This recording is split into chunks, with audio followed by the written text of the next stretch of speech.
Hey y'all! Welcome to the Spook Show. Grab your drinks, grab your snacks, grab your blankets, and let's get into it. Let's do it.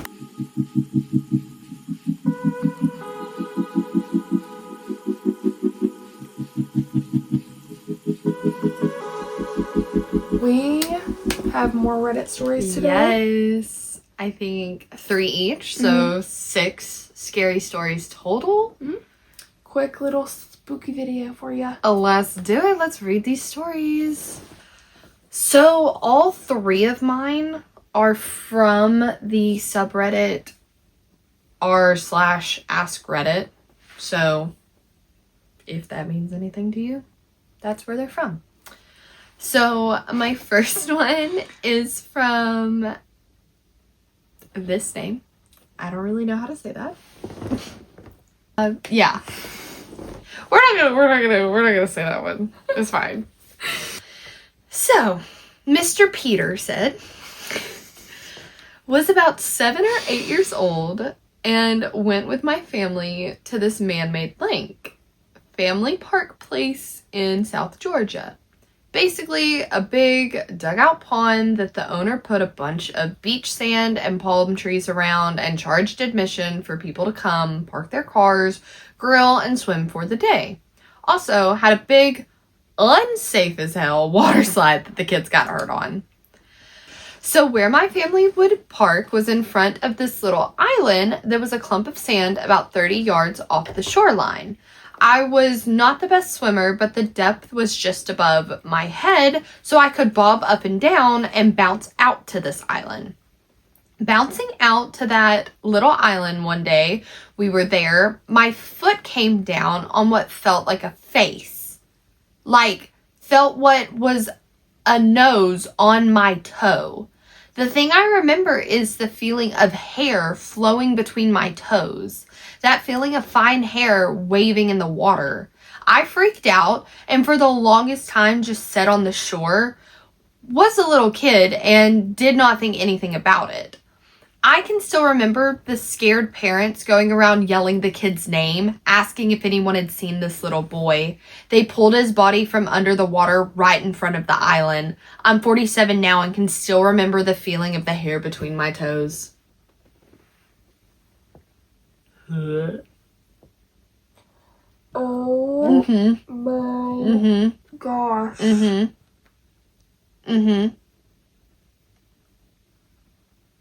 That is not where I thought that was going. Like sick to my stomach. Yeah. Oh my gosh. Could you imagine? No. Hi. I mean, you're a kid. You're 7 years old. You're just going to be like, oh, that was weird. That was like, Right. You're probably thinking like, see.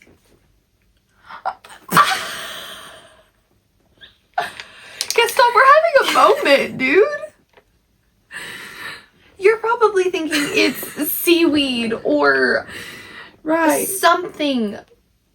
Your mind is not going, there's an actual human being under me. That's so, that's horrible. Oh my gosh. Yeah. Okay. I don't know what subreddit I looked under, but We got the users, that's all that matters. yeah, the user's right here. When I was young, I apparently had a few odd interactions with animals. I would know a person had animals before we went to the house. They tended to come over to me before my parents. Mostly just little things that were probably explainable by me, a fairly observant little kid. The one that sticks out to my parents, though, telling it the way they do, is when we went to a new car garage to have them work on our car. Hi. As we pull up, the owner has a big old black lab laying in the middle of the lobby. The guy informs us that the dog is comfortable with people. We can pet him if we want. I shake my head and say, he's sad though. Dad looked at me and asked why I think that. I reply, he lost his ball. He's sad now. Dad said the owner went pale, stared at me for a minute, and then looked at Dad and said, he's had a favorite ball for 10 years that just went down the sewage drain yesterday, and I couldn't get it back out. I just got chills. This little girl talks to animals. Yeah. How cool is that? Yeah. Somebody under it said, just ask the clown to give it back. Do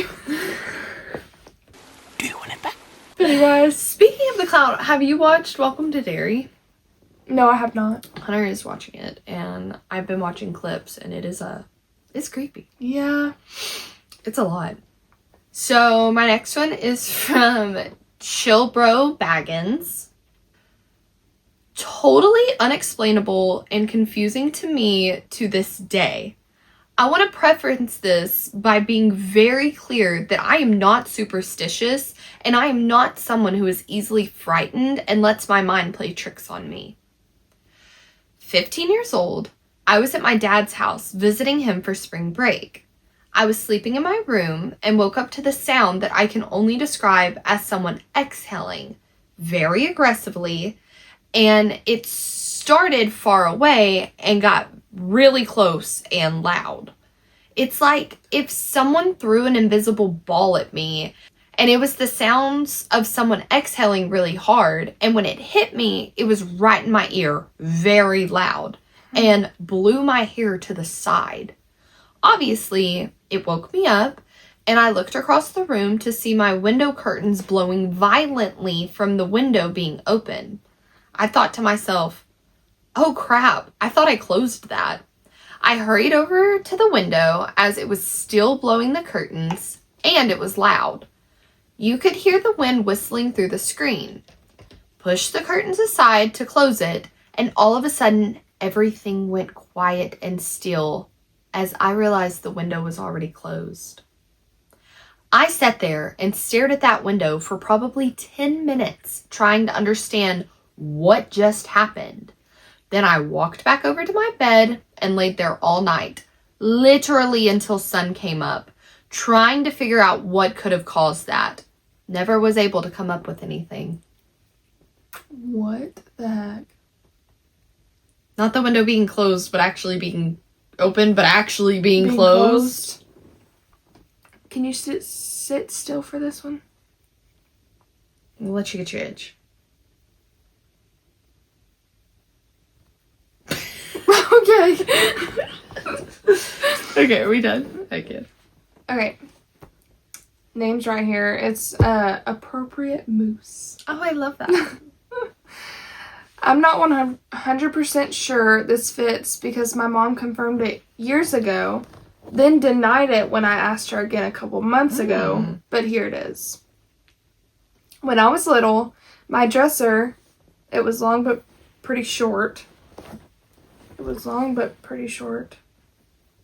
It was long but short. Yeah, is what I'm thinking. Sat against the wall with one of the ends pointed to my door. That dresser's heavy, an old wood one with all sorts of kid crap neatly arranged on top. Since it was in my bedroom, the floor was carpet. I always slept with the door closed. One night, with no explanation, the dresser tipped over, but instead of falling forward, it fell 180 degrees to the side, falling in front of the door, or in front of my door, sorry. All the kid crap spilling to the side. My mom ran to get me, but couldn't open the door as it was being blocked by the dresser. Eventually, with her pushing and me pulling on the dresser, she was able to slip in and move the dresser out of the way. Nothing was damaged, not even the glass figurines I had. My dad helped put it upright the next day, and we moved on. Years later, I remembered the incident and asked my mom about it, expecting to learn that I blew it out of proportion and it only fell forward or something like that. Nope. She remembered that night as well. However, she added one detail that I could never figure out.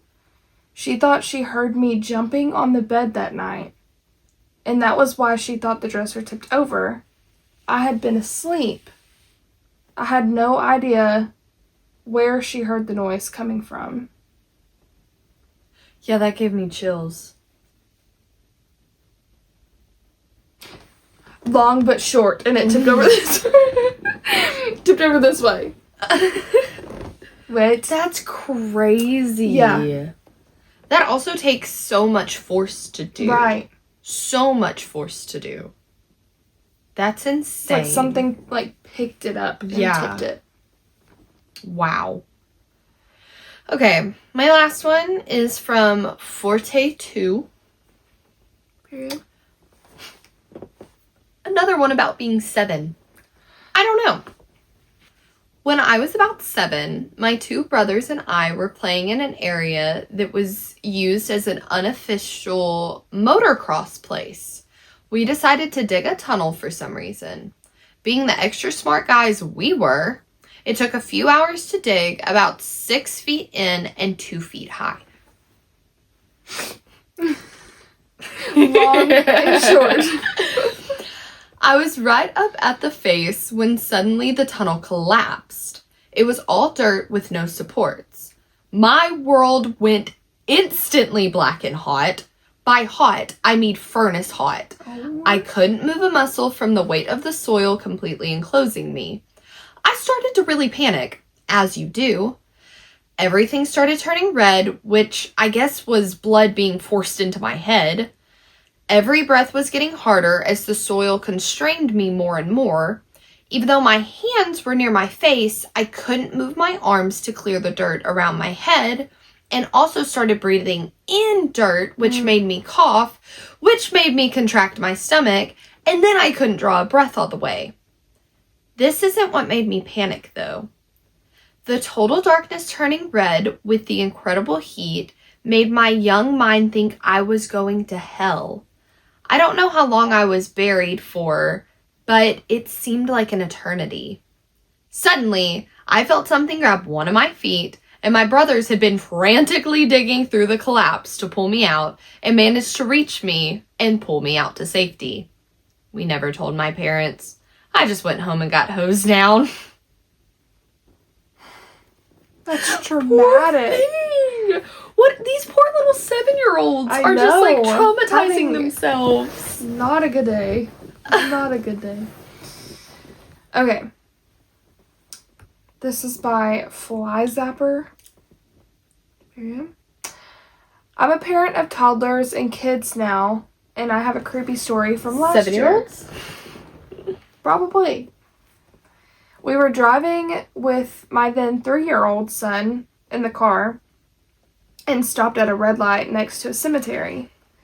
Out of nowhere, my son looked over at the cemetery and said, "There are people laying down there, and they can't get up." My wife asked my son what he was talking about, and he pointed to the cemetery and said, "All of the people laying down in the park are stuck." My wife and I looked at each other in silence, completely freaked out.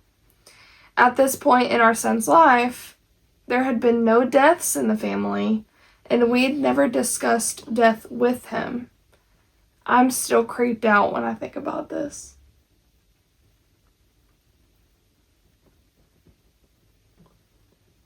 How did he know that? Did he see them? How did he know that? All the people laying down in the park are stuck.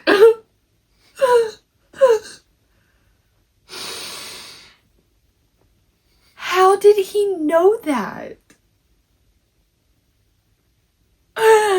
Yeah. I need to know more of the creepy stories from this dad because what? Also, like, I totally would get being, like, that confused, especially, like, not having any deaths in the family, not talking to your 3-year-old about what a cemetery is, like, what? That's insane. Yeah. Oh my gosh. I honestly don't know what I would do in that situation. I don't either. Why is he being sweet now? I know. Now that's the end of the video. Oh, he's literally like dreaming. He's like. Now he wants to be calm. Oh. I think Gaston just secretly wants to be a YouTube sensation as well. Oh, yeah. I think that's why he likes He being just in all wants of our the videos. spotlight. He does. Yeah. He lives for it. Those were good. I think the man-made lake and the people are laying there were my two favorites. So started and ended with a banger. Yeah. If you like these stories, Yes. well, if you enjoyed these stories as much as we did, I wouldn't say Yeah. because some of these were a little. The first one was a lot. Dark. I'm sorry, y'all. I actually didn't like. I just read 7 to 8 year old in a lake, and I was like, oh. He's gonna find something creepy. I didn't know. I apologize. Trigger warning at the very end of the video. Sorry.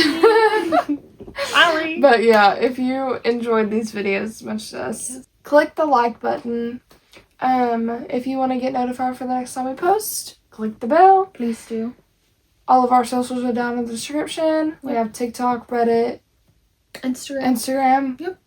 Go follow us on there. We have our personals and Mac Lane. So go check those out. Yep.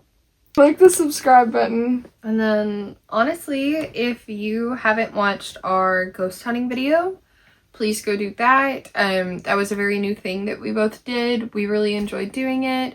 And it'll give you a little insight into my haunted house because our video we filmed last week, our light moved by itself. And we caught that on camera. And we've had a tap up We've had tapping on the roof. I've heard some things. Yeah. And we have the tapping on camera and we have the moving light caught on camera. So if you're just interested in seeing those, also go check out our other videos. Go find those things. Yeah. Thank you for watching this video and we'll see you in the next one. Bye.